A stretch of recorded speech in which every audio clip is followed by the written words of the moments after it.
Buenas tardes, mis hermanos, que el Señor les bendiga, sean todos bienvenidos, los que nos visitan por primera vez también sean todos bienvenidos. Vamos a la palabra de Dios, primera a los Tesalonicenses capítulo 1, versículo 6, primera Tesalonicenses capítulo 1, versículo 6. Sí se puede perseverar en la tribulación, es el título de la enseñanza. Y cuando un equipo va perdiendo, lo van goleando o va empatado, la tribuna, la gente que está ahí en el estadio empieza a gritar, sí se puede, sí se puede. ¿Se acuerdan? Bueno, eso no sé si todavía lo hagan, pero en mis tiempos lo hacían así. Y esto ocurre cuando el equipo va perdiendo. Cuando el equipo va ganando, pues ya está, ¿no? Sí se pudo.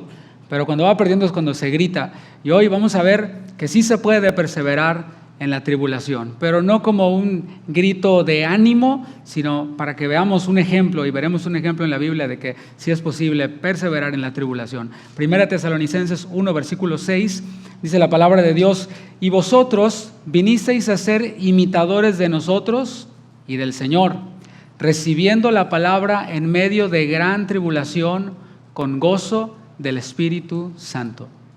Hace algunos años, muchos ya, se hizo famosa la historia de Wilma Rudolph. Ella nació prematura, ya complicado el asunto, nació con graves problemas de salud. A los 4 años, por si fuera poco, contrajo polio, lo que la dejó con la pierna derecha débil y deformada. Los médicos le dijeron a los padres: Wilma no va a poder caminar sin sus aparatos ortopédicos nunca. Y esto fue algo que los padres recibieron, pero le enseñaron también a Wilma a no rendirse. Y ella perseveró, pasó años con dolor, pasó por muchas terapias, por ejercicios diarios, hasta que finalmente pudo caminar sin sus aparatos. Y esto ya era algo impresionante, pero no se detuvo ahí, aprendió a correr, más impresionante todavía. Sin embargo, no se detuvo allí tampoco. En 1960, Wilma ganó 3 medallas de oro en las Olimpiadas de Roma, convirtiéndose en la mujer más rápida del mundo en su tiempo. Su historia, la historia de Wilma, nos recuerda algo: la tribulación no es el final. La noticia del médico, la noticia que se da en los noticieros, no es el final. Puede ser el escenario donde Dios forja perseverancia, en donde Dios forja victoria. Y cuando escuchamos historias como la de Wilma, nos damos cuenta de que hay personas que en medio del dolor, en medio de la dificultad, logran avanzar, logran alcanzar ciertas metas.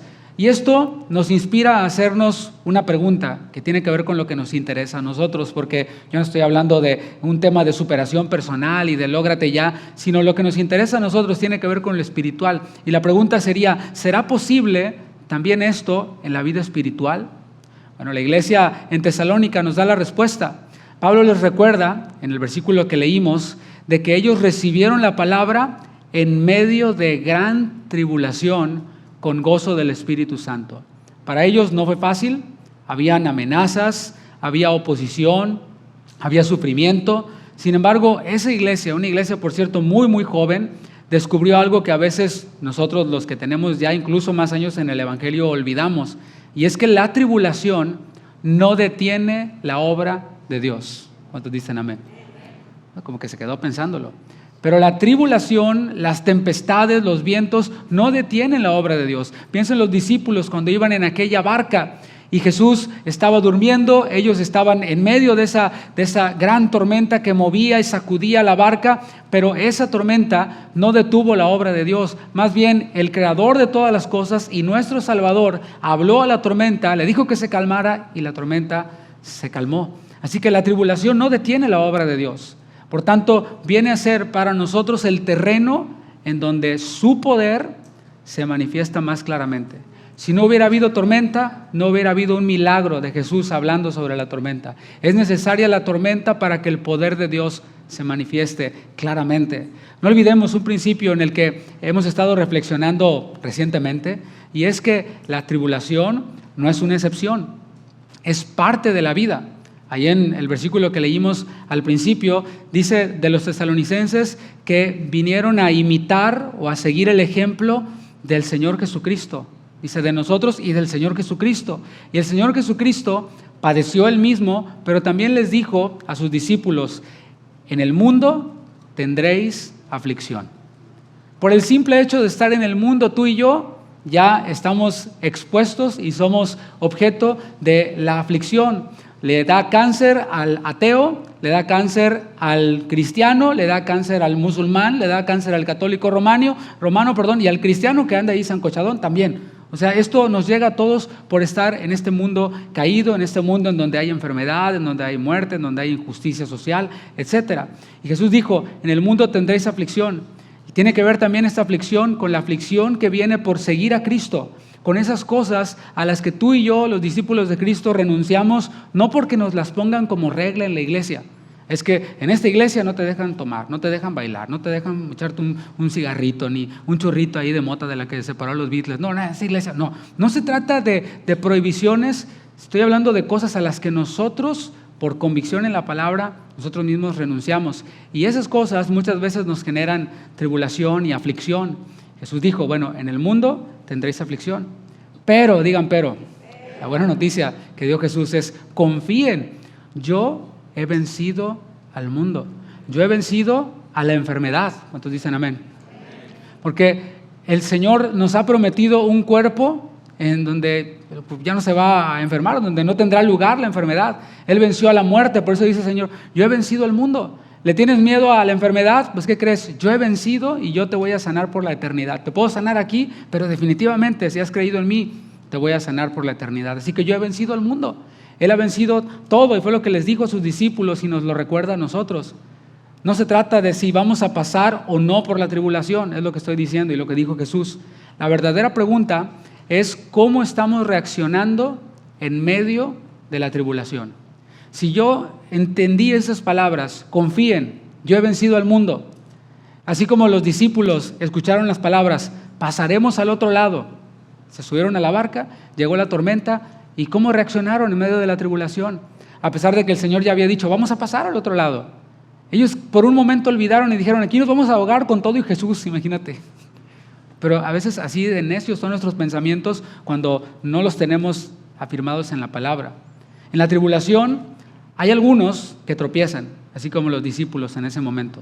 Y eso fue algo también que el Señor nos recordó y nos enseñó a través de la enseñanza que nos trajo el pastor Luna hace poco tiempo, cuando nos hablaba acerca de la parábola del sembrador, en Mateo capítulo 13, versículo 20. ¿Qué estoy diciendo? Estoy diciendo que algunos en la tribulación tropiezan. Mateo 13, 20, lo dijo el Señor Jesús.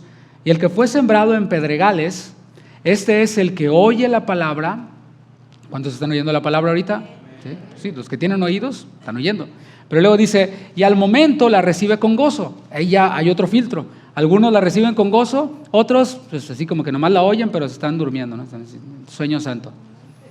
Pero esta al momento la recibe con gozo, pero no tiene raíz en sí, sino que es de corta duración. Oye la palabra y dice, gloria a Dios, qué tremendo mensaje, pastor. Pero luego se les olvida. Entra la tormenta o llegan a la tormenta llega a la barca y empiezan a reaccionar. Dice, pues al venir la aflicción o la persecución por causa de la palabra, aquí el énfasis es persecución por causa de la palabra, decisiones tomadas con base en la palabra que traen consecuencias, que traen oposición, que traen persecución, etcétera. Dice, luego tropieza. Y aquí vemos entonces, tan solo en este versículo, estos versículos que leímos, que no basta con oír la palabra, no basta con oír la palabra con gozo. El gozo es importante, por cierto, pero no es suficiente, únicamente el gozo. Hay que perseverar, hay que echar raíces profundas en Cristo para poder mantenernos firmes cuando vengan esas pruebas, cuando venga la tribulación, cuando venga la aflicción. Lo vemos en la vida real. Piensa por un momento en hace unos cuantos años atrás, la pandemia. Cuando llegó la pandemia, muchos se enfriaron, muchos ya no regresaron a la iglesia. ¿Qué te parece? De hecho, datos del Barna Group revelan que durante la pandemia, 1/3, es decir, 32% de los cristianos que antes eran activos, dejaron de asistir a la iglesia completamente. O sea, ya no regresaron a la iglesia. ¿Por qué? Pues respondiendo de acuerdo a lo que enseñó Jesús, porque no tenían raíces en sí. Por eso es tan inspirador ver a los tesalonicenses. Ellos recibieron la palabra en medio de la tribulación con gozo del Espíritu Santo. Ahora, ¿cuál era su tribulación? La tribulación de los tesalonicenses era que después de que creyeron, justo después de que creyeron, comenzaron a enfrentar persecución de los judíos en su ciudad. Eso está en Hechos 17:5. Pero además, algunos de sus líderes, imagínate, el que te predicó, ahora fue arrastrado delante de las autoridades, acusado de ser un sedicioso, acusado de oponerse al emperador.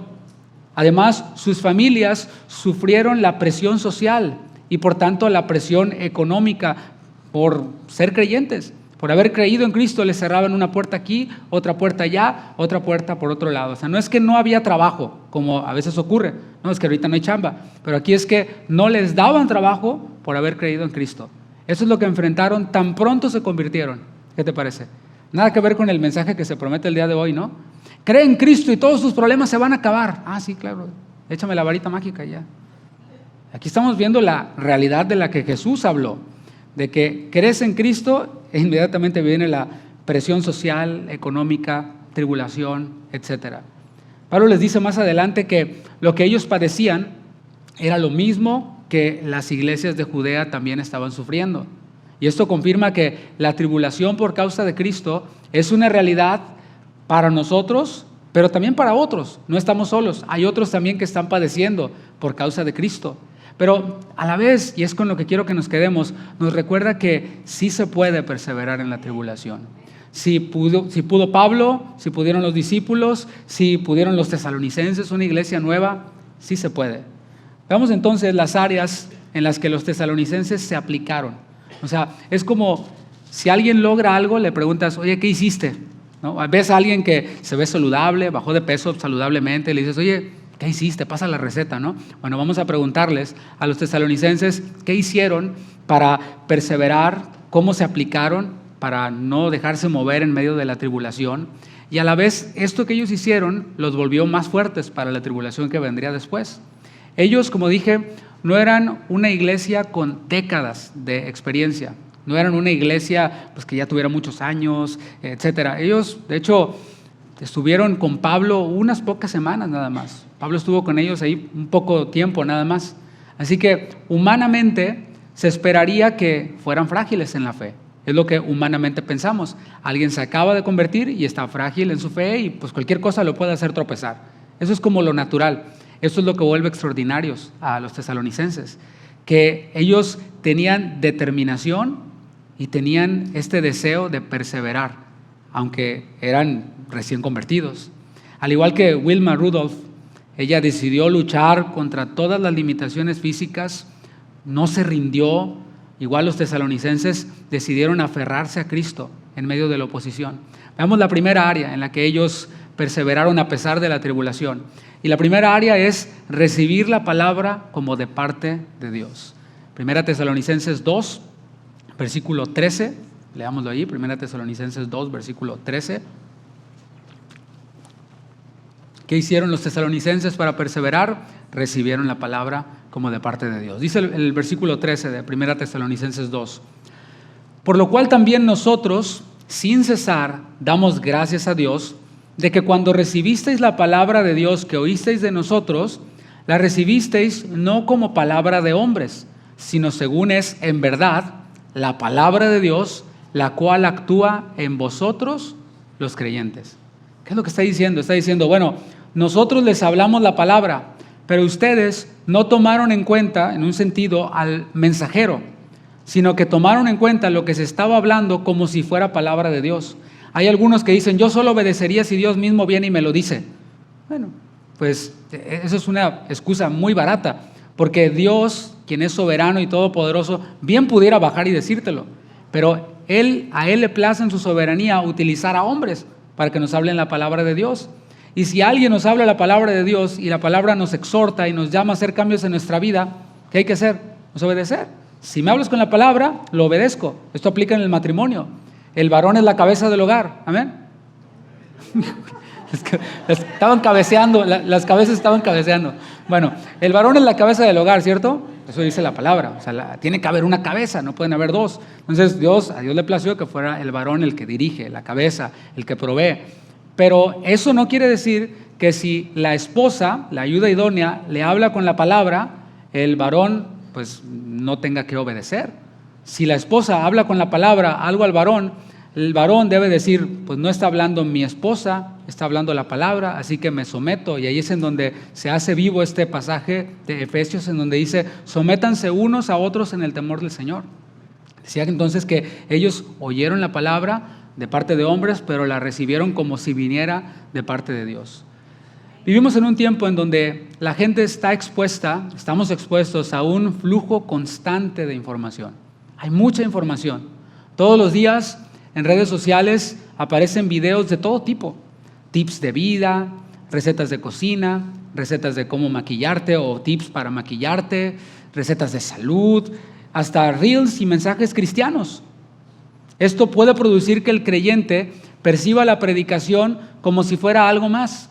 Tips de cocina, tips de belleza, tips de salud, tips de superación, de psicología, y la palabra de Dios. Como si esto fuera algo desechable, algo que lo ves y lo desechas, como un chicle que masticas y lo escupes cuando se le acaba el sabor. Algo que puede ignorar si no le interesa. Esto es lo que hace una diferencia. Entendamos que las redes sociales y la tecnología es un recurso, pero no confundamos. La palabra de Dios permanece para siempre. ¿Cuántos dicen amén? La palabra de Dios no la podemos tomar así como que, eso no me interesa, lo hago a un lado. I scroll down, ¿no? O sigo para lo que viene, el siguiente video. Y esto lo digo porque para algunos creyentes la predicación ya no es palabra de Dios, sino un consejo más en medio de miles de consejos. Esto ocurría ya desde tiempos de Pablo. En Hechos capítulo 17, versículo 21, no tiene que ir allí, dice, porque todos los atenienses y los extranjeros residentes allí, en ninguna otra cosa se interesaban, sino en decir o en oír algo nuevo. ¿Qué de nuevo hay? ¿Qué es lo que está apareciendo en redes sociales? Ya apareció un video de inteligencia artificial en donde dice que la inteligencia artificial es el anticristo. O sea, qué tremendo, y qué nuevo, y qué teoría de conspiración hay, y todo esto. Así ocurre hoy. Algunos solo escuchan los temas que les gustan o los temas que refuerzan lo que ellos ya piensan, para no cambiar. Algunos están confundiendo la palabra con entretenimiento, con la farándula cristiana, para que me entiendas. ¿Cuál es la farándula cristiana? Pues además de los cantantes de las bandas cristianas que dan sus firmas de autógrafos y que hacen sus giras y venden sus boletos VIP en sus conciertos para que estés cerca de ellos y te tomes la foto y todo esto, hacen su meet and greet y todo este rollo como si fueran los artistas del mundo. Pues también está la farándula cristiana en el formato de tipo Pati Chapoy. Los chismes cristianos de la farándula. ¿Qué hizo aquel pastor? Que si ya se divorció el otro y la pastora no sé cuál se casó con no sé quién, y que tal pastor dijo no sé qué, que en tal iglesia hicieron no sé qué. Algunos se llenan de ese entretenimiento, farándula cristiana, y es lo que vemos. Todo esto también Pablo lo profetizó cuando le habló a Timoteo acerca de personas que tienen comezón de oír. Dijo, vendrá tiempos cuando no sufrirán la sana doctrina, sino que teniendo comezón de oír, farándula cristiana y cosas como estas. Mensajes que entretienen, pero no transforman. Mensajes que informan, pero no santifican. Cuando la palabra se convierte en un contenido más y no en la voz viva de Dios, nosotros nos perdemos de su poder.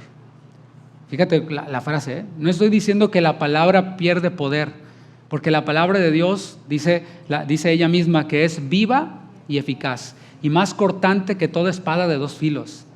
Piensa en eso, el samurái, ¿no? Que penetra hasta partir el alma, las coyunturas y los tuétanos, y discierne los pensamientos y las intenciones del corazón. Esa es la palabra de Dios. Ella no pierde su poder.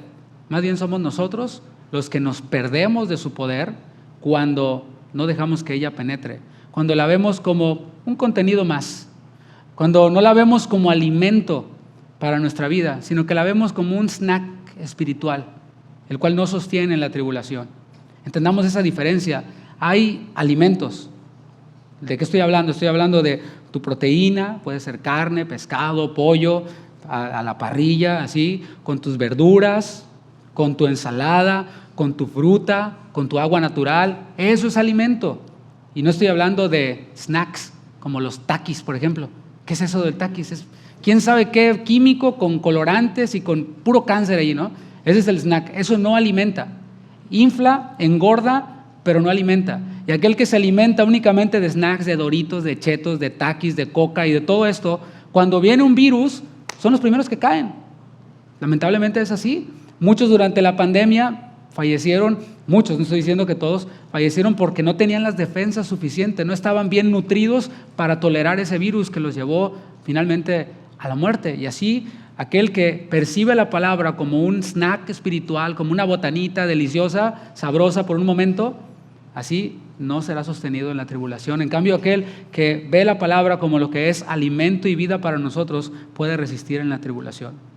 Pablo alaba a los tesalonicenses en esta epístola, en la primera epístola, pero no porque fueran expertos en debates. A veces pensamos que esa es madurez espiritual, ser un experto en debates. A ver, tú dime y yo te respondo. Y yo siempre tengo mi as bajo la manga para entrar en discusiones acerca de cosas, acerca de temas, y te voy a demostrar que yo sé. Él no los alaba por eso. No los alaba tampoco porque tuvieran la habilidad de criticarlo todo. Algunos cristianos se creen muy firmes porque llegan a un lugar y critican todo lo que ven. Eso no me gusta, eso tampoco, eso también. Creen que eso es solidez espiritual. Pero fíjate cómo Pablo no alaba a los tesalonicenses por eso. Más bien los alaba porque recibieron la palabra como lo que realmente es, palabra de Dios. Santiago, si no me equivoco, dice: recibid con mansedumbre la palabra de Dios. Y ese es el filtro que nosotros debemos aplicar cuando nos presentamos ante la exposición. Puede ser en redes sociales, aquí mismo, usted mismo puede filtrar lo que está oyendo. Y ese es el filtro. ¿Esto que escucho me está transformando? ¿Esto que escucho me está acercando más a Cristo? ¿Esto que escucho está produciendo obediencia y raíces profundas en mí? Son preguntas que debemos hacernos, y todo predicador debe filtrar su enseñanza a través de estas preguntas. ¿Lo que yo estoy hablando entretiene, le hace que le guste a la gente, o les está transformando? Y eso puede traer incomodidad. Eso es así. Pablo les dijo en 1 Tesalonicenses 2:13, en la segunda parte, estoy en este versículo todavía: ustedes recibieron la palabra como de parte de Dios, no como de parte de hombres. Dice, sino según es en verdad la palabra de Dios, y aquí quiero hacer énfasis, la cual actúa en vosotros los creyentes. Diga, actúa. El término que se utilizó allí en esa palabra actúa, actuar, es la palabra griega energeo. ¿Te suena? Energeo, energía, ¿sí? Lo cual nos habla de una obra eficaz, nos habla de producir un efecto real, nos habla de estar en acción continua. Puedes tener el mejor dispositivo electrónico, pero si no está conectado a la corriente, o si en algún punto no se conecta a cargar, pues ya no sirve de nada. ¿De qué sirve tener el mejor dispositivo si no está conectado a la corriente? Necesita la energía para que pueda funcionar. En otras palabras, aquí de lo que está hablando es la palabra la cual actúa. La palabra de Dios, mis hermanos, no es pasiva, no es estática. Cuando nosotros la recibimos con fe, se convierte en una fuerza viva que nos transforma la imagen de Cristo. ¿Qué te parece? Lo que dice Romanos 8:29.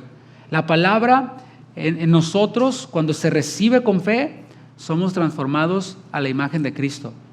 Su palabra, cuando la recibimos con fe, nos da el poder para permanecer constantes en la tribulación.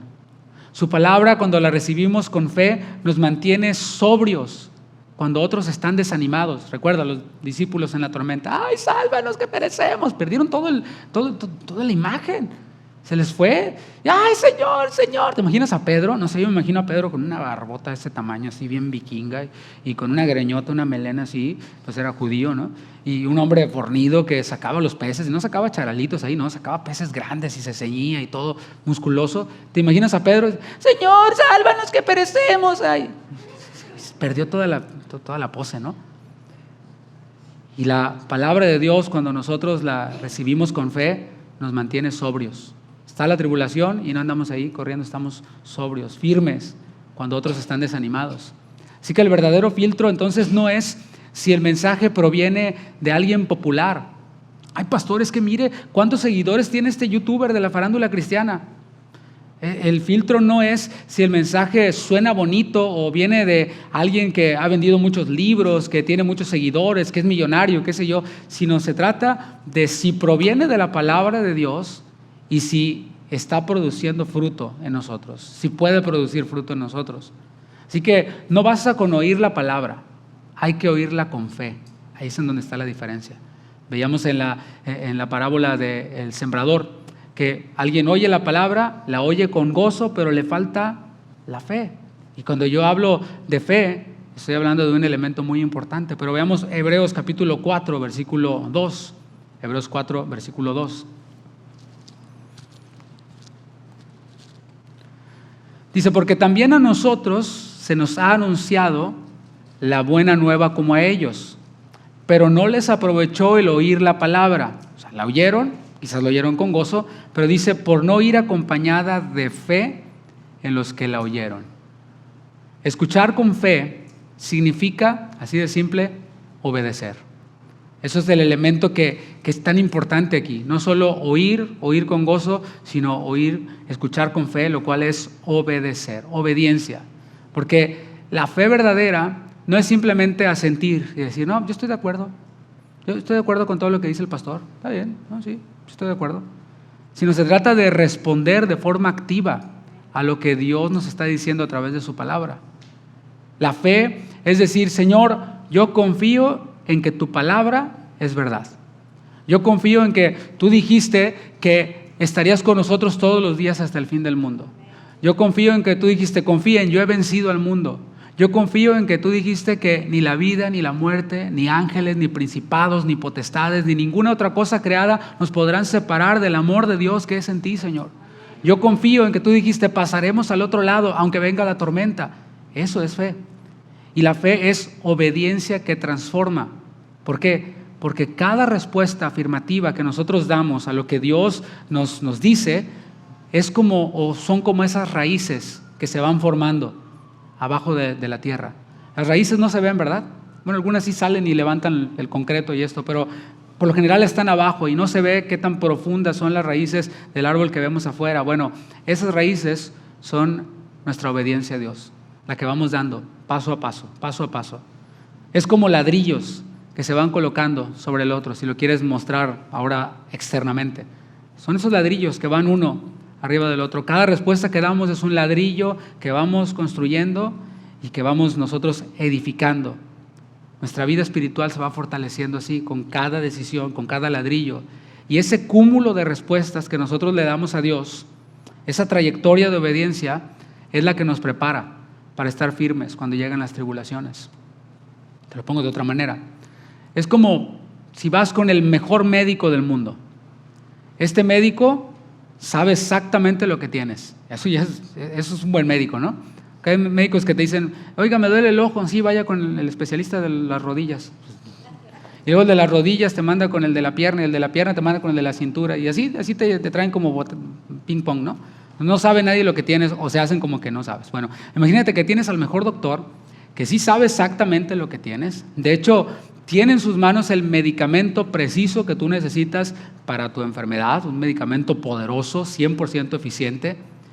Te da la receta y te explica cómo tomar el medicamento. Te dice, mira, va a ser 3 veces al día, tanta dosis, etcétera, etcétera. Ahora, puedes escuchar con atención a lo que te está diciendo el médico. Incluso puedes tomar nota con tu libreta, puedes sacar tu dispositivo y tomarle foto a la receta, a lo que te está diciendo, a las instrucciones. Pero si no te tomas la medicina como te fue prescrita, no sirve de nada. No sirve de nada. El beneficio entonces no está en oír, sino en obedecer. Así es con la palabra. Tenemos al mejor médico, que es el Señor Jesucristo. Tenemos el medicamento más poderoso y más eficaz que está acá. Pero de nada sirve si solo escuchamos y no obedecemos. Solo los que reciben la palabra con fe, es decir, que obedecen, son aquellos que experimentan transformación en su vida. Son aquellos que permanecen firmes. Esta fue mi parábola del médico que yo te di, la cual es imperfecta. Pero ¿Por qué no pensamos en la parábola que dio Jesús, conocida como la parábola de los dos cimientos? En esta parábola, el Señor dijo: todo aquel que oye mis palabras y las hace, o sea, no se queda ahí en oír. Algunos son muy buenos oidores y oyen 300 predicaciones al día. No, pastor, yo ya me acabé las de Chuyo Olivares, las de Daniel Rubalcaba, las de Fleming Tejada, ahora el pastor Gama, que es nuevo también. O sea, no, ando con todo, pastor. Pues sí, oyes. Pero Jesús dijo: el que oye mi palabra y las hace, le compararé a un hombre prudente. Estoy leyendo Mateo 7:24, el final del Sermón de la Montaña. Le compararé con un hombre prudente que edificó su casa sobre la roca. Descendió lluvia, ahí está, la lluvia viene en algún momento, es más, está lloviendo ahorita afuera, me dijeron. Descendió lluvia y vinieron ríos de toda esa lluvia, muy, muy poderosa, y soplaron vientos, imagínate, esos que los huracanes, ¿no?, que tiran hasta los postes y los árboles, y golpearon contra aquella casa, y no cayó porque estaba fundada sobre la roca. La parábola de Jesús es perfecta, ¿no? La fundación sobre la roca, ¿qué es? Es oír y hacer la palabra. Oír y hacer la palabra. No es oír y discutir y pelearte y presentar tus argumentos, no, es oír y obedecer. Oír y obedecer. Es lo que produce que cuando vienen los vientos sobre tu matrimonio, ese es sólido. Oír y hacer la palabra es lo que produce que cuando vienen los vientos sobre el tema laboral, sobre el tema migratorio, tú estés firme en la palabra de Dios. Ese hábito de obedecer la palabra es lo que nos da estabilidad en medio de los vientos, en medio de las tormentas. Y así pasó con los tesalonicenses. Ellos no solo escucharon un mensaje de Pablo o dos o tres, sino que lo recibieron con fe. Dijeron: esto viene de parte de Dios. Por tanto, hay que poner atención y hay que obedecerlo. Dejar que la palabra actúe en nosotros. Y eso los hizo firmes, los hizo constantes, los hizo sobrios en medio de la tribulación. Veamos la segunda cosa o la segunda área en la que ellos permanecieron para poder soportar, perseverar en la tribulación. Así como recibir la palabra nos fortalece de forma interior, y esto es imprescindible. O sea, no puede haber paso número 2, el que voy a hablar, si no hay primero paso número 1, ¿no?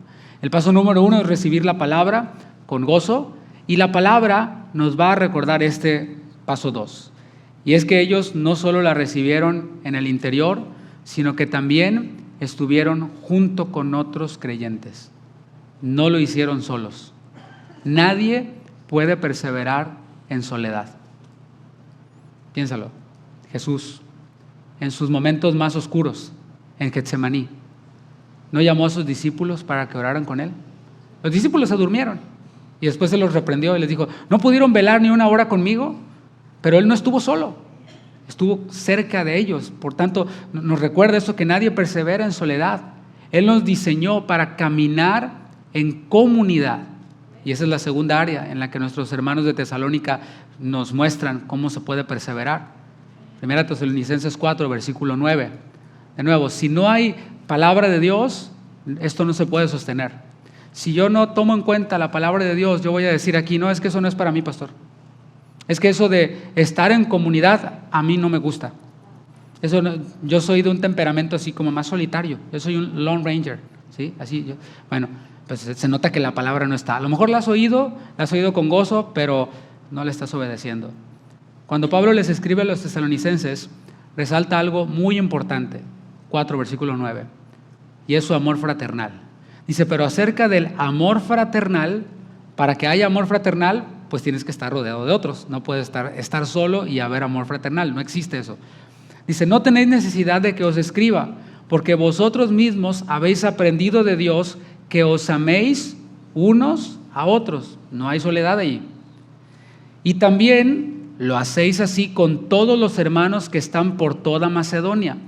Pero os rogamos, hermanos, que abundéis en ello más y más. Así que ellos estaban en tribulación, pero aún en medio de la tribulación, ellos entendieron que no podían enfrentar la tribulación solos. El amor de unos por otros era como combustible que los mantenía caminando, el amor unos por otros.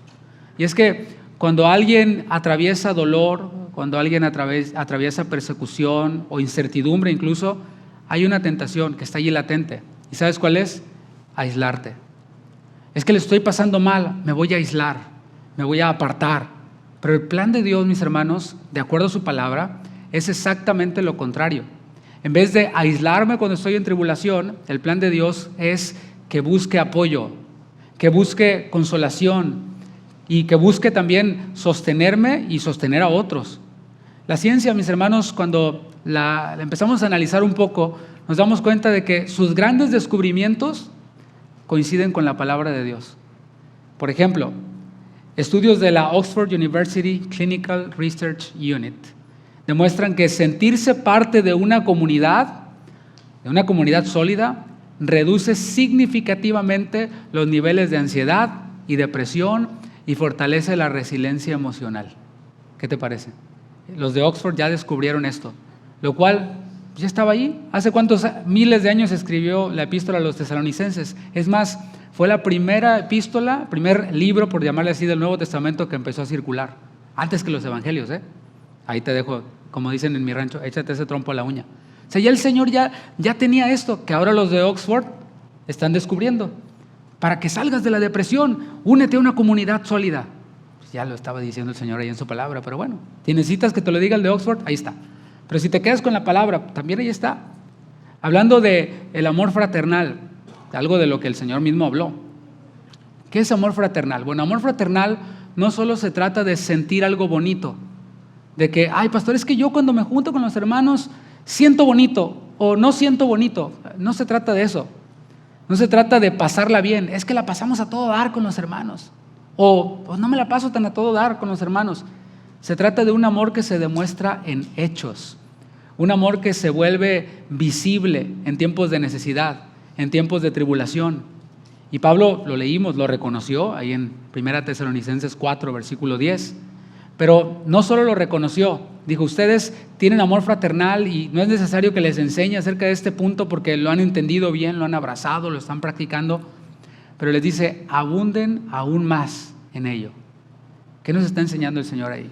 Nos está enseñando que para el amor fraternal no hay límites, no hay tope. O sea, nadie aquí podemos decir, no, en eso, pastor, yo ya estoy. Pásame el que sigue, échame el que sigue, pastor, porque eso yo ya estoy ahí, ¿no? Le dice Pablo a los tesalonicenses, abunden aún más en eso. Esto nos enseña que siempre podemos dar un paso más. Siempre podemos hacer un esfuerzo y ofrecer algo más. Amar en tribulación, mis hermanos, se ve así. Se ve cuando compartimos pan con aquel que tiene hambre. Con abrir nuestra casa cuando alguien necesita un refugio. Con escuchar al que está quebrantado y no decir, vienes con tus problemas, ¿no? Esto es algo que vimos, por ejemplo, en tiempos de la pandemia, recordando un poco la pandemia. Nos tocó en la pandemia ver a hermanos, familias que compartieron despensas con aquellos que se habían quedado sin trabajo. Hermanos que oraban juntos por teléfono o por videollamada con otros hermanos para animarlos, aún sin poder verse físicamente. Bueno, eso es amor que se practica. Eso es algo que yo he visto aquí en la iglesia en la que yo pertenezco, en la que yo sirvo con mi familia. He visto a hermanos que están a punto de quedarse sin casa. ¿Por qué? Por pérdida de trabajo, etcétera, así de quedarse en la calle.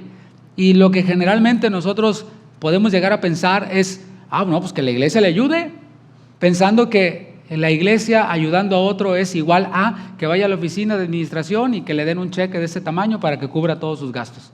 Como si fuera una beneficencia. Pero te digo cómo se ve así. Ese hermano que estaba por quedarse en la calle es abrazado por otro hermano que le dice, si eso pasa, vente a mi casa, hermano. No te preocupes. Si te quedas sin casa, aquí está la mía y aquí nos hacemos montoncito, aquí cabemos todos. Vente con el perro, con el gato, con el cotorro y todo el acordeón, tráete todo, hermano, aquí vente para acá. Eso es amor fraternal. Eso es la iglesia ayudando a otros. Así es, de eso es de lo que estamos hablando. Cuando nos rodeamos de hermanos que aman al Señor, la tribulación deja de ser un peso imposible de cargar. El amor fraternal se convierte en una cuerda que nos amarra, que nos ata a la esperanza. Mira, no siempre podemos evitar que lleguen las pruebas. Algunas llegan de forma inevitable. Pero ¿sabes qué sí podemos hacer? Decidir no pasar por las pruebas solo. eso sí se puede. No puedes evitar la prueba, pero sí puedes decidir, no la voy a pasar solo. Hay algo más. El amor fraternal no solo nos fortalece dentro de la iglesia, este amor fraternal proyecta un testimonio hacia los que no conocen a Cristo y hacia otros creyentes incluso. Primera Tesalonicenses 1, versículo 7.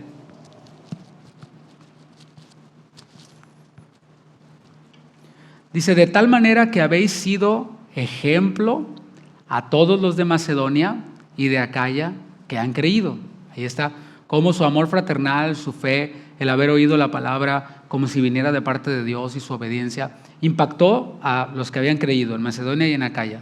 Dice, porque partiendo de vosotros ha sido divulgada la palabra del Señor, no solo en Macedonia y Acaya, sino que también en todo lugar vuestra fe en Dios, vuestra obediencia a Dios se ha extendido.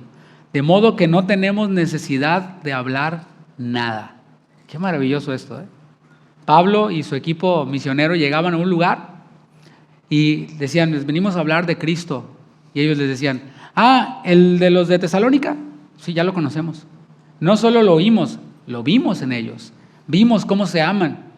Excelente, ya los predicaron, entonces bueno, iban a otro lado. Venimos a hablarles de Cristo. Sí, el Cristo de los tesalonicenses, sí, ya lo conocemos. Ya lo vimos, lo oímos y lo vimos en ellos. Ahora, ¿qué fue lo que los hizo ejemplares? Su fe práctica, su perseverancia, el amor que se mostraban unos a otros aún en medio de la tribulación. Quiero que no perdamos de vista eso, ¿eh? O sea, no estamos hablando de alguien que oye la palabra y convive con los hermanos y que le está pasando bien, que tiene trabajo, que tiene dinero, que tiene salud, que no tiene problemas. No estoy hablando de todo esto pasando por la tribulación. Y es que lo natural en la tribulación es esperar que otros nos ayuden, esperar que otros se preocupen por nosotros. Sin embargo, la palabra nos enseña a integrarnos a la comunidad y a demostrar amor a otros. ¿Por qué? Porque esto se sale del molde del mundo. El molde del mundo es, tengo necesidad, que se preocupen.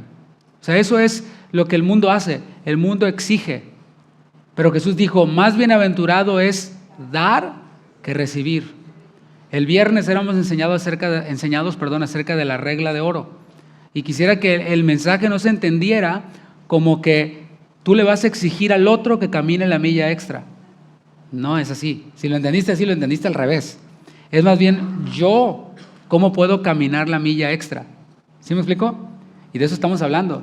Estamos hablando de que si yo estoy en tribulación, lo natural es demandar que otros me ayuden, que otros me den, que otros me llamen, pero el Señor nos enseña en su palabra, sobrellevad las cargas los unos de los otros y cumplid así la ley de Cristo. ¿Cuál es la imagen que nos pinta ese versículo? La imagen que nos pinta es esta. Es alguien que lleva una carga y a esa carga te puedes poner el letrero que tú quieras. Enfermedad, problemas familiares, falta de trabajo, etc. Lleva su carga y está pesada, ¿verdad? ¿Qué tan pesada está la carga de la pérdida de trabajo o de la pérdida de salud? Está pesada, ¿no? Y vas ahí tratando de llevar tu carga y luego ves lo que dice el Señor, sobrellevad las cargas los unos de los otros. Cuando yo salgo del egoísmo, veo a otros que llevan otras cargas también. Y digo, no soy el único. Pero no solo eso, la palabra me llama a llevar la mía y ayudar al otro con su carga. Entonces dices, pastor, no, ¿de qué se trata? Muy apenas puedo con la mía. Bueno, si nos disponemos, el Señor nos va a ayudar. Nuestro amor entre hermanos es un sermón vivo. Una iglesia que se ama en la práctica viene a ser un imán para aquellos que ya están cansados de la frialdad del mundo. El mundo ya está cansado de su misma frialdad, ya está cansado de personas que te ayudan con condiciones, que te dicen, yo te voy a ayudar con tu carga siempre y cuando me pongas mi logo de mi empresa ahí en tus redes sociales, hagas una mención de que yo te ayudé, siempre y cuando me dejes tomarme una foto o un live y un video para que vean cómo estoy ayudando. El mundo ya está cansado de eso. Por eso, cuando nos congregamos, cuando nos apoyamos unos a otros, no solo estamos sobreviviendo a la tribulación, estamos mostrando a Cristo al mundo. Así era con los tesalonicenses. Su manera de amarse, su manera de sostenerse mutuamente en la dificultad, provocaba que los de afuera se preguntaran de dónde venía esa fuerza. Juan 13:35, escucha las palabras del Señor Jesús. Dijo, en esto conocerán todos que sois mis discípulos. Es la voluntad de Jesús, que otros conozcan que somos sus discípulos. Eso Él lo quiere. Pero Él nos dice cómo quiere Él que seamos conocidos por otros de que somos sus discípulos. Dice, si tuviereis amor los unos con los otros.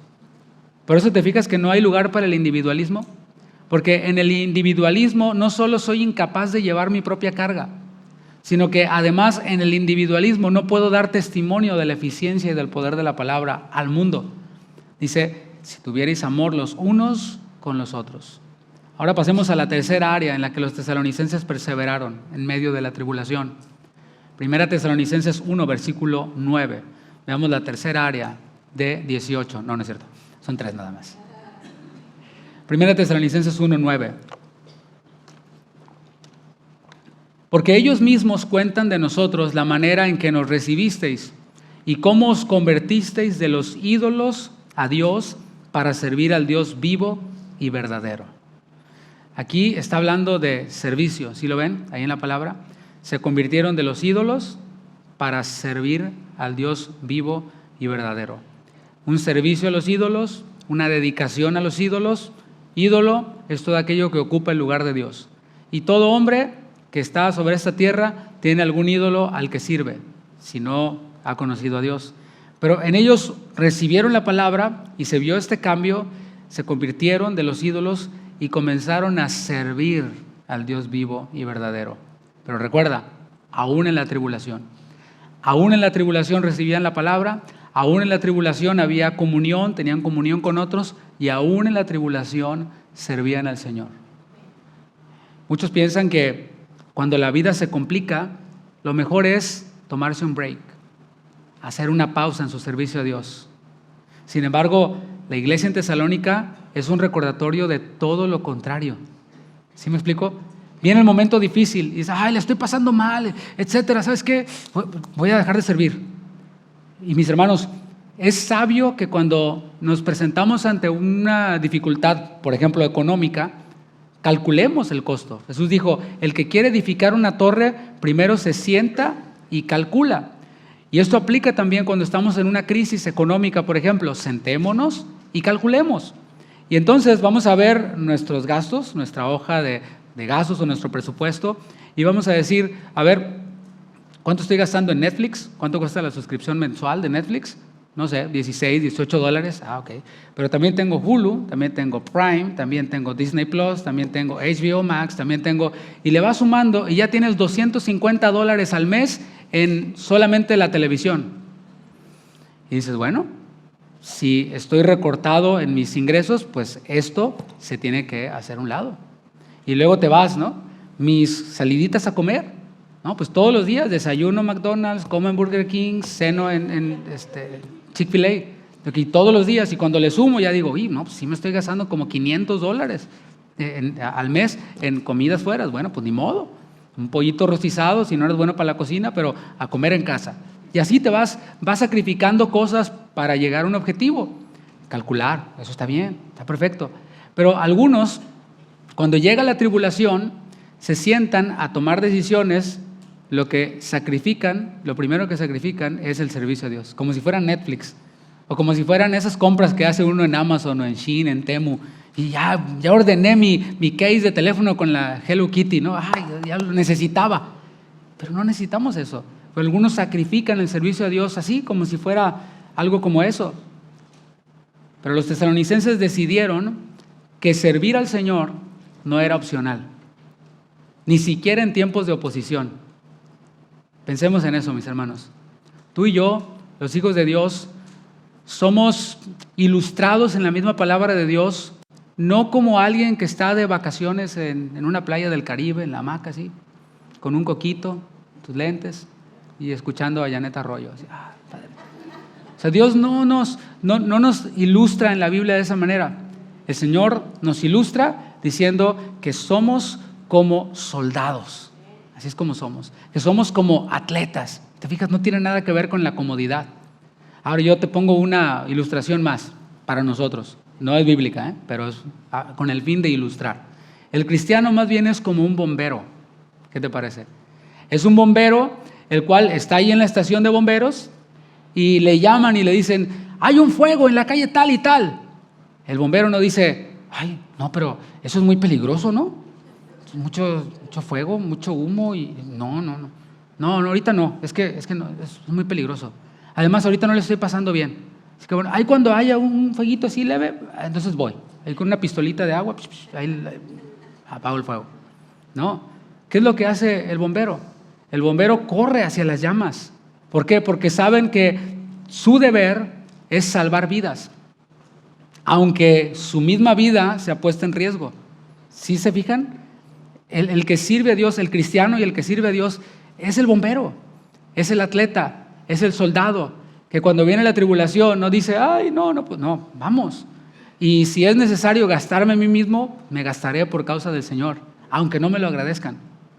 Los tesalonicenses igual, de la misma manera, entendieron que servir a Dios no dependía de la comodidad del momento.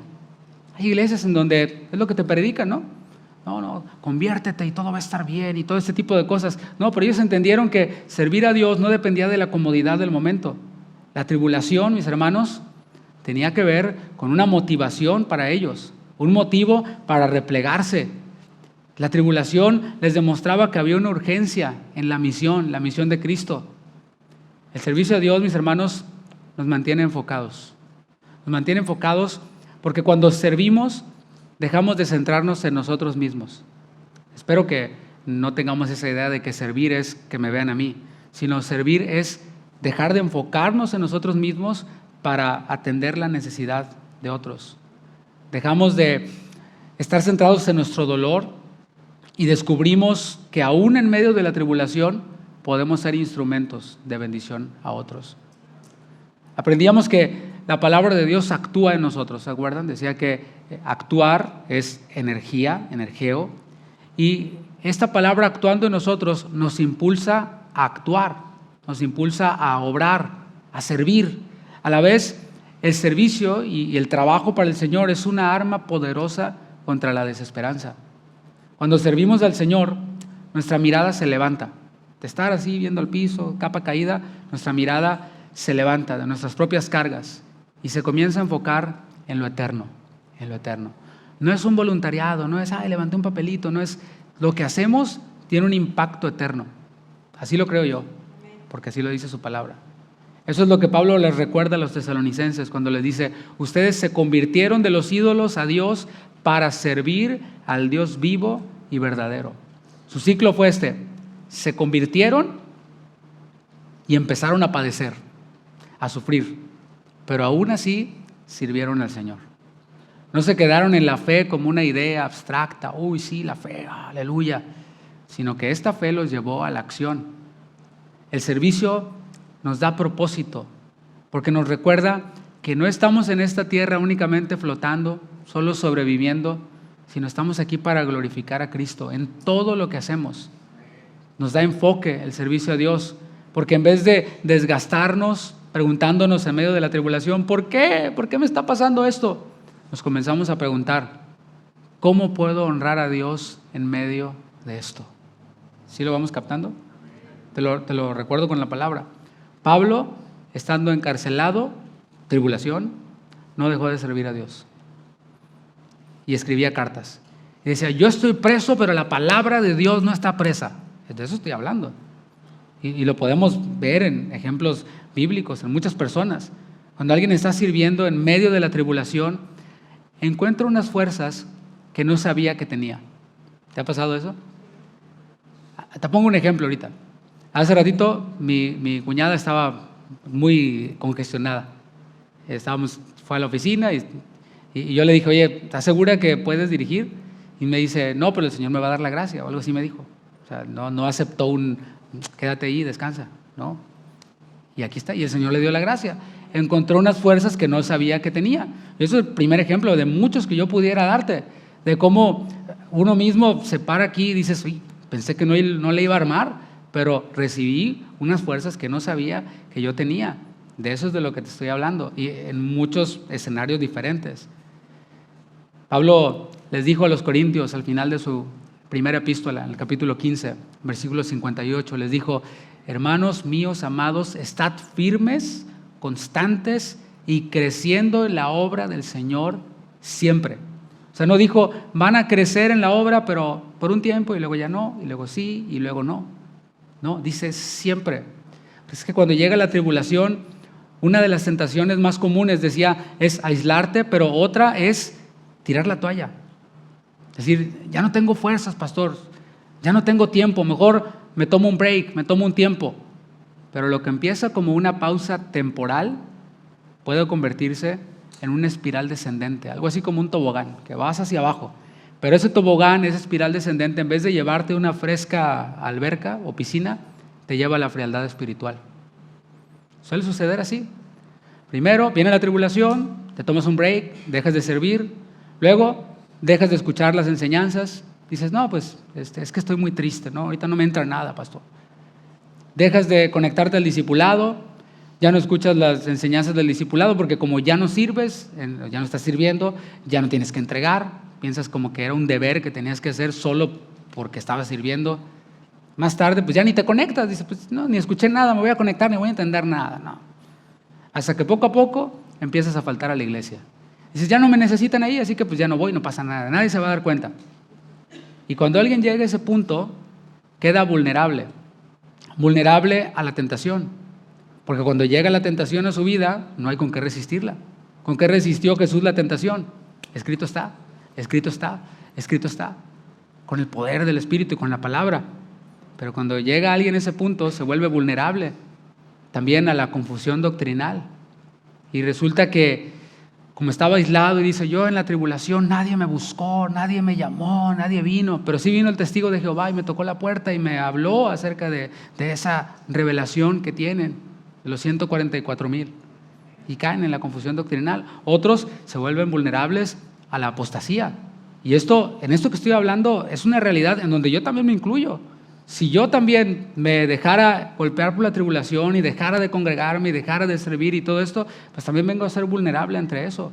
Por eso, el autor de la epístola a los Hebreos les escribió a los receptores de esta epístola en Hebreos 10:25, no dejando de congregarnos como algunos tienen por costumbre. Habían algunos creyentes de procedencia judía que se habían convertido a Cristo, pero que estaban padeciendo persecución. Y aquí el autor de Hebreos dice, hay algunos que tienen esta costumbre de dejar de congregarse en la persecución. Pero dice el autor de los Hebreos, sino exhortándonos, y tanto más cuanto veis que aquel día se acerca. ¿Cuál día? El día del Señor. La decisión de perseverar en el servicio, aunque cueste, nos protege de la frialdad espiritual. Como bien lo dijo Jesús en Lucas 9:62. Dijo, ninguno que poniendo su mano en el arado mira hacia atrás es apto para el reino de Dios. El reino de Dios es de los que ponen la mano en el arado y no miran para atrás. Y viene la tribulación y vienen las luchas y viene esto y yo no voy a volver atrás, no voy a mirar atrás. Así que pues espero que sepan eso y que lo entiendan, empezando por mí, no me voy a tomar un break de servir al Señor, aunque venga la tribulación. Además de los tesalonicenses, la Biblia está llena de ejemplos de hombres y mujeres que en medio de la tribulación permanecieron y siguieron sirviendo a Dios. Por ejemplo, tienes a Moisés que saca al pueblo de Egipto y tan pronto sale, empieza la tribulación. Está el milagro de cómo se abre el mar rojo, pero empieza la murmuración, las quejas y que por qué tienes esposa y todo este tipo de cosas. Y aún así Moisés perseveró. Tenemos a Jeremías, que se conoce como el profeta llorón. Si quieres ver una de esas historias estresantes, como ves en las películas, ¿no? Que al protagonista le va mal por todos lados, bueno, léete Jeremías. O sea, ya cancelaste Netflix y Hulu y todo, léete Jeremías. Ya vas a tener una de esas historias de cómo a alguien le va mal una tras otra. Pero a pesar de eso, dijo, hay un fuego ardiente en mí. Y aunque quise dejarlo, aunque pensé en dejar de servir al Señor, de hablar en nombre del Señor, había un fuego ardiente dentro de mí y adelante seguí. Tenemos a Esther, por ejemplo, la cual arriesgó su vida ¿Te fijas de lo que estoy hablando? Eso es de lo que estoy hablando. Arriesgó su vida al presentarse sin ser llamada ante el rey Asuero para interceder por su pueblo. Ella se pudo haber callado y evitarse problemas y riesgos, pero decidió servir en un momento decisivo y dijo, si perezco, que perezca. De eso estamos hablando. O sea, esos son los cristianos que queremos formar. Y la palabra es la que nos manda a formar. No a cristianos que al primer problemita, ay, pastor, ya no voy a servir porque es que aquel me sacó la lengua y aquel no me saludó. Y ves a Esther, dice, si perezco, que perezca. Piensa en Ruth, después de enviudar, permaneció al lado de Noemí. Le sirvió con lealtad, trabajó arduamente en los campos para poder sostenerla.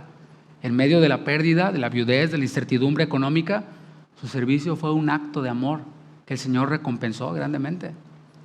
Pero tenemos nuestro más grande ejemplo, puestos los ojos en Jesús, el autor y consumador de la fe.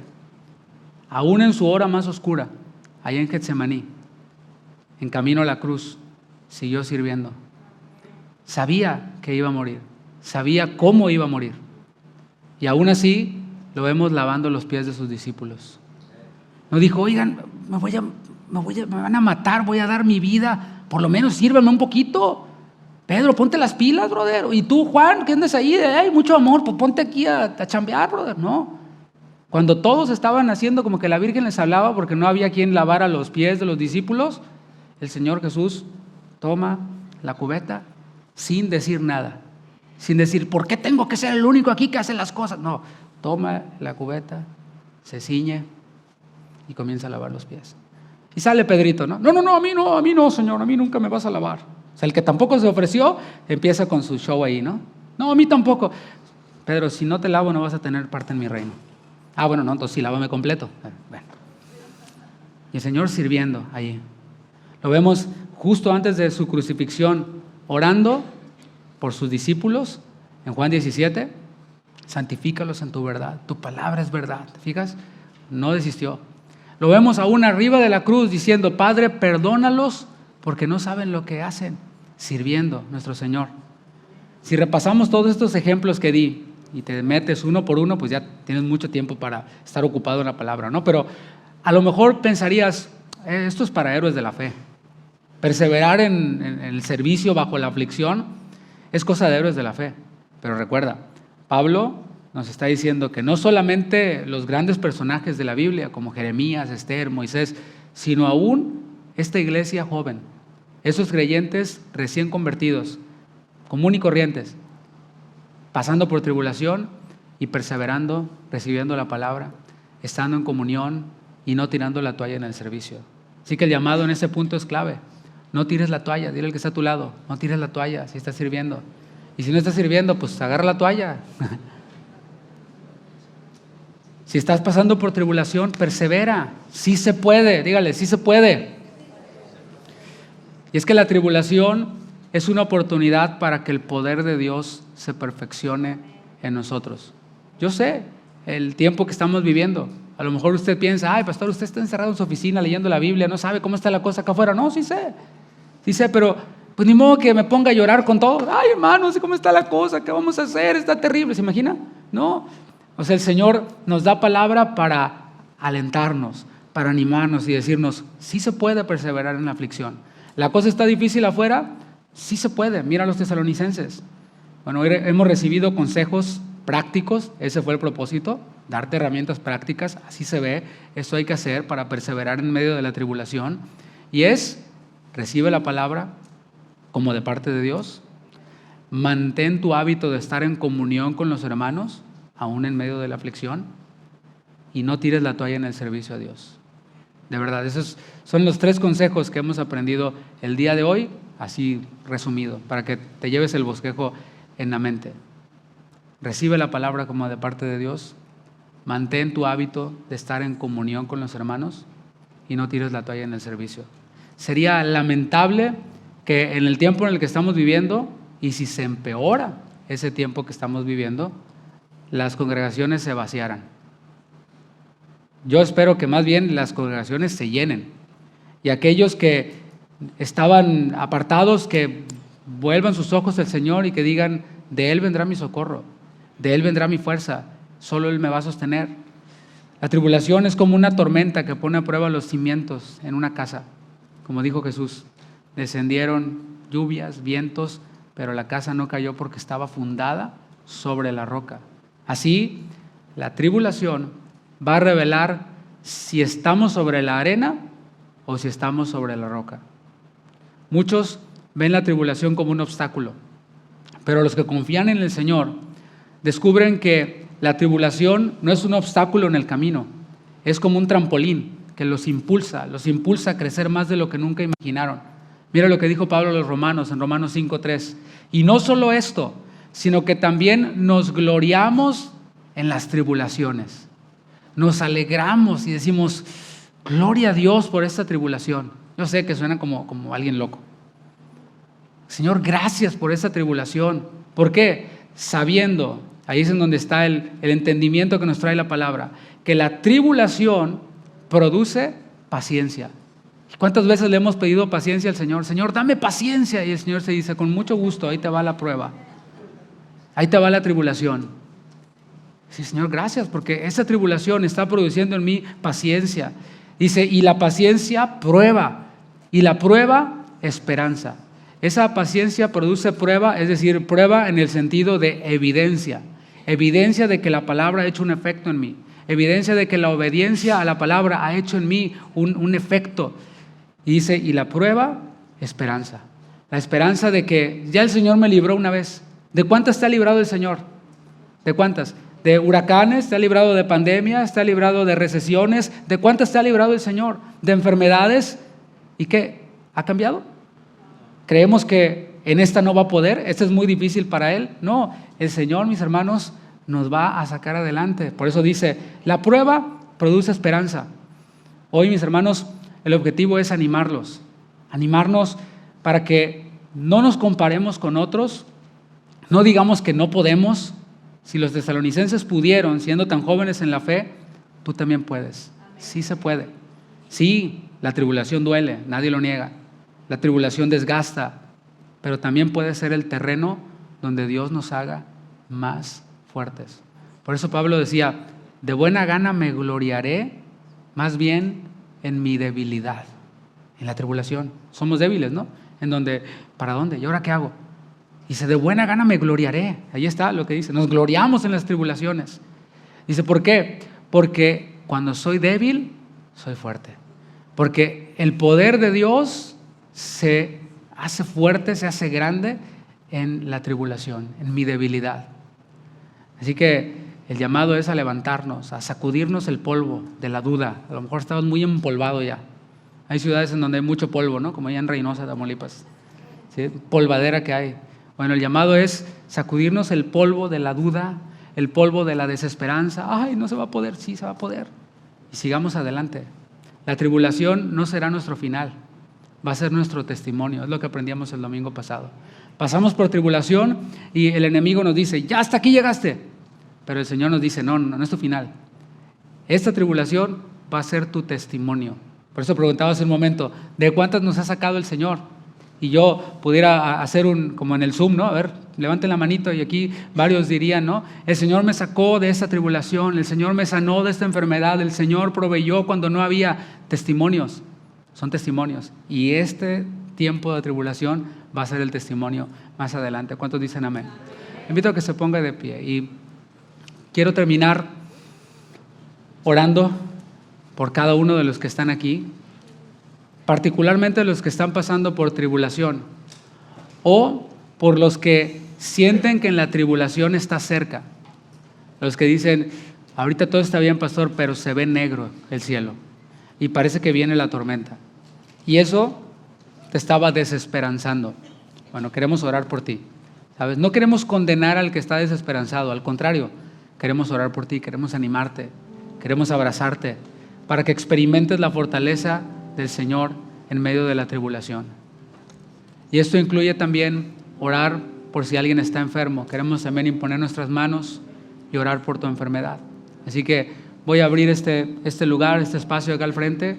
De nuevo, si estás pasando por tribulación, si tienes temor a la tribulación que viene, si estás enfermo, ven acá al frente, queremos orar por ti. Si lo necesitas, vas a pasar, no tengo que insistir mucho. Pídele permiso al que está ahí a tu lado, dile con permiso, y vamos ocupando los extremos para no bloquear el pasillo. Queremos orar por ti. Que puedas experimentar el abrazo de la iglesia, de tus hermanos en la fe que están empatizando contigo y que quieren sobrellevar también tu carga, además de llevar tus cargas. Dice la palabra: ¿está alguno enfermo entre vosotros? Llame a los ancianos de la iglesia y oren y únjanle con aceite. Pero esos ancianos de la iglesia y esos hermanos que oran por ti también llevan una carga. Así que todos estamos aquí para eso. Voy a invitarles a que sigan pasando si tienen la necesidad, y es lo que dice la palabra: oren por él, pasemos y oremos los unos por los otros. Señor, gracias. Gracias, Padre, porque tú nos hablas a través de tu palabra, porque no ocultas la realidad de que hay tribulación mientras que estamos en este mundo, pero también nos recuerdas que tú has vencido al mundo. También nos recuerdas que tú estás del otro lado, que tú estás con nosotros en la barca y que tú estás del otro lado también. Gracias, mi Dios, por tu fidelidad. Gracias por la fortaleza que nos das. Tu poder se perfeccionará en medio de esta debilidad que estamos experimentando. Oramos, Señor, por aquellos que están atravesando por tribulación económica, tribulación familiar. Señor, obra a favor de ellos. Y mientras tanto, muéstrales el propósito por el cual tú estás permitiendo esto. Recuérdales que tu propósito es fortalecerles. Oramos también, Padre, por aquellos que están enfermos. Toca sus cuerpos, mi Dios. Sánales de manera poderosa. Hemos conocido al Dios poderoso para salvarnos. ¿Cómo no creer que en Él hay poder para sanarnos? Y hoy, Señor, imponemos nuestras manos. Si los ancianos de la iglesia están por aquí, que me ayuden a imponer las manos sobre los varones, sus esposas, sobre las mujeres. Y si pueden preguntarle a los que están aquí cuál es su necesidad, mientras que nosotros adoramos y cantamos al Señor, pueden hacerlo, orar específicamente, conociendo y escuchando cuál es la necesidad de cada uno. Si es posible, orar y esperar que el Señor obre. Señor, tú también nos utilizas a nosotros, no solo para hablar la palabra y proclamar este mensaje de salvación y que otros crean y se salven. Tú también nos usas orando por los enfermos y estos enfermos siendo sanados. Y creemos que tú puedes hacerlo, Señor. Y recordarnos a través de eso que tú estás con nosotros. Y tú que estás ahí en tu lugar, adora con nosotros al Señor. Puedes extender tu mano hacia acá y pedirle al Señor que obre en los que están acá al frente. Gracias, Señor. Te adoramos, Señor.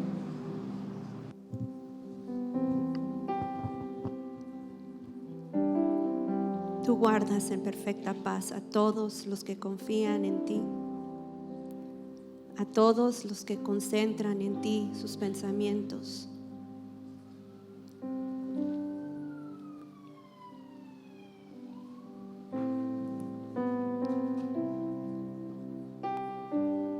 Hoy te decimos, Señor, que tu gracia nos es suficiente.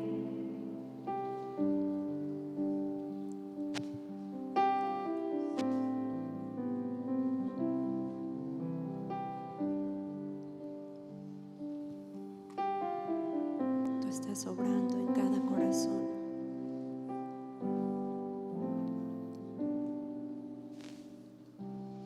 A tu trono de gracia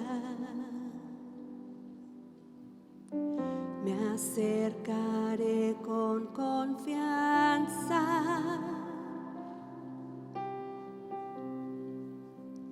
Dios de toda gracia, ante ti me humillaré.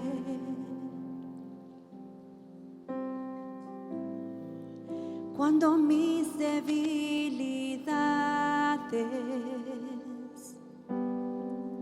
quebrantan mi corazón,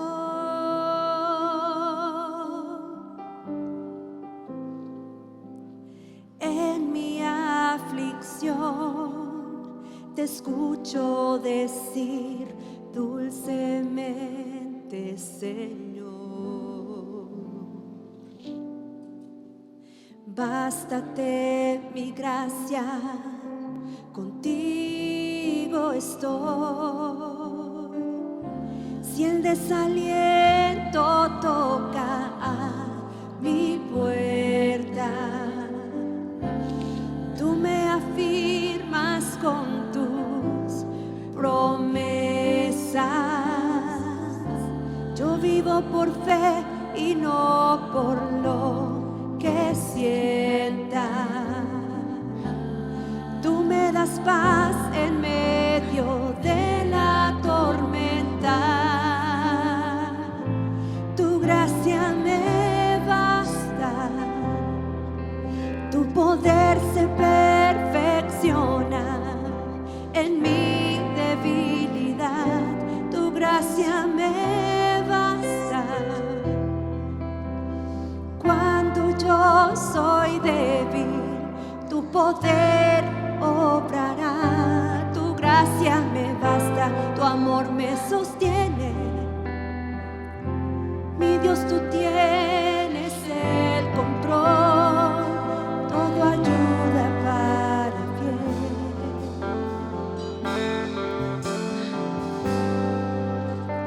Yo descanso en ti.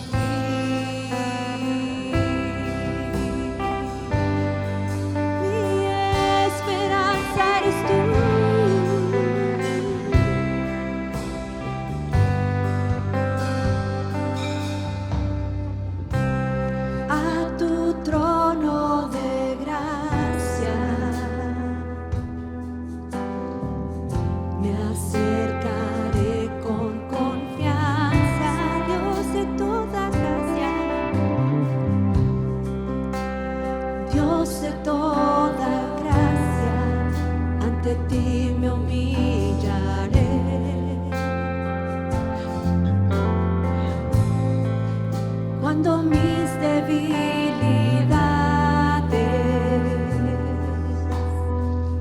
quebrantan mi corazón, en mi aflicción tú estás conmigo, en mi aflicción te escucho decir dulcemente, Señor.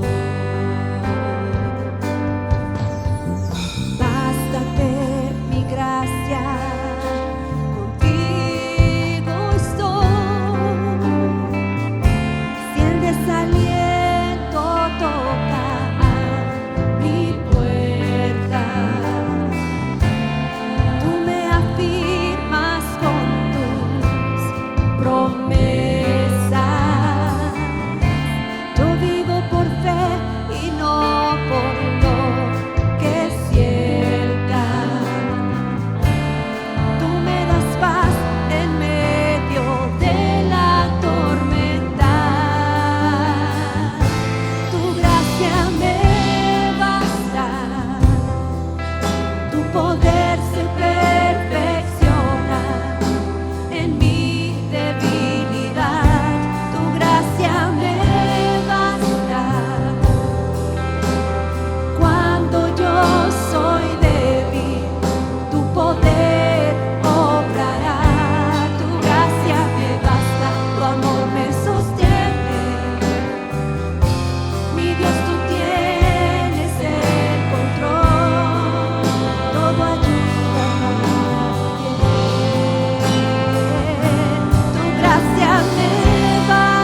Yo sé que estás moldeando mi carácter, transformándome a tu imagen. Heme aquí. Nada anhelo más que vivir para tu gloria y hacer tu voluntad. Me rindo a ti, tu gracia me basta, tu poder se perfecciona en mi debilidad. Tu gracia me basta cuando yo soy débil, tu poder obrará. Tu gracia me basta, tu amor me sostiene. Mi Dios, tú tienes el control, todo ayuda para bien. Díselo fuerte, tu gracia me basta, tu poder se perfecciona en mi debilidad. Tu gracia me basta cuando yo soy débil, tu poder obrará. Tu gracia me basta, tu amor me sostiene. Mi Dios, tú tienes el control, todo ayuda para bien.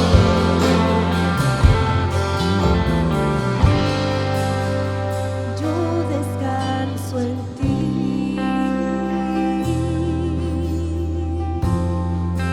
Descanso en ti, Señor. Te entrego todo lo que me pesa. Pongo todo en tus manos.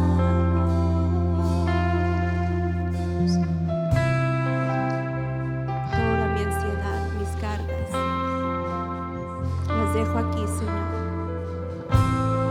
Aquí te dejo todo. Gracias por aligerar. Gracias por tu palabra que nos anima. Que en medio de la tristeza